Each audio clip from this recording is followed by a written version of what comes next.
পেয়ারাটা পারছে দেখো, হ্যাঁ ওটা বড় আছে।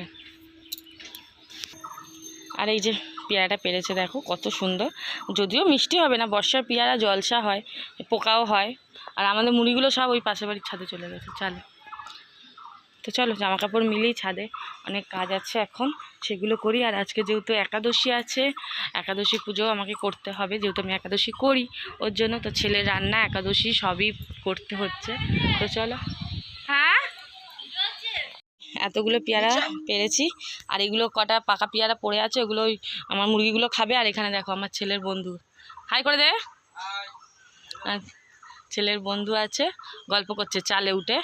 তো চলো নিচে যাই, তারপর তোমার সাথে ভিডিও শেয়ার করি।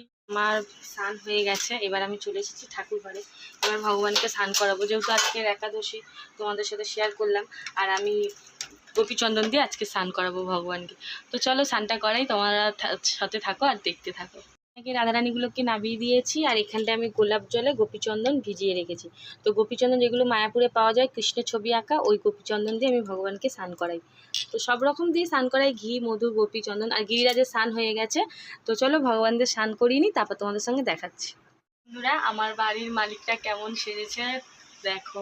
আজকের গাছে এত ফুল ফুটেছে, আজকের একাদশী এত ফুল ফুটেছে যে বলার কথা না। আমার সিংহাসনটা যে কত সুন্দর লাগছে তোমাদের কি বলবো।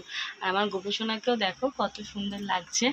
আর যদি তোমাদের ভালো লাগে তো অবশ্যই একটা লাইক করো আমার গোপসোনা রাধারানীর জন্য। আর সিংহাসনটা তোমাদের দেখাই। আর একটা জিনিসও তোমাদের সাথে শেয়ার করব, এই যে দেখো, এটা হচ্ছে নিধিবনের স্পেশাল, মানে এটা নিধিবনের বৃন্দাবনের সেন্ট। তো এই যে বললাম প্রত্যেক দিনই আমি স্নান করানোর পরে ভগবানদের একটুখানি এরকম ছিটিয়ে দিই। মানে এত সুন্দর গন্ধ বেরোয় না ঠাকুরঘরটা দিয়ে, কি বলবো। মানে ভগবানের সেন্ট তো, মানে পুরো ঘরটা চন্দন চন্দন হয়ে থাকে। ননিকেও একটু দিয়ে দিই, সবাইকে দিয়ে দিলাম অল্প অল্প করে, সবাইকে দিয়ে দিলাম। তো এইবারে হচ্ছে ভোগটা দেব, মানে একাদশী প্রসাদ যেটা আমি ভগবানকে দেবো, সেটাই তো আমি সেবা করব। তো চলো দেখাই কি কি প্রসাদ আমি ভগবানকে দিলাম। আমার পুজো দেওয়া কমপ্লিট হয়ে গেছে, আর আমার ঠাকুরঘরটা দূর থেকে তোমাদের দেখাচ্ছি কেমন লাগছে বলো। পুরো চন্দনের জবায় পুরো ভরে গেছে, এত সুন্দর লাগছে, আমার তো খুব ভালো লাগছে। এগুলো সবই আমাদের গাছের ফুল। তো কেমন লাগছে বলো। আর একাদশীতে আমি কি প্রসাদ দিয়েছি ভগবানকে দেখাই তোমাদের। এখানে আছে সাবু, বাতাসা, এখানে মৌসুমি লেবু, কলা, আপেল, বেদানা, আম। এইটা হচ্ছে ভগবানের দুপুরের সেবা। সকালে মিষ্টি দিয়ে ভোগ দিয়ে দিচ্ছি, সেটা তোমাদের সাথে শেয়ার করিনি বন্ধুরা।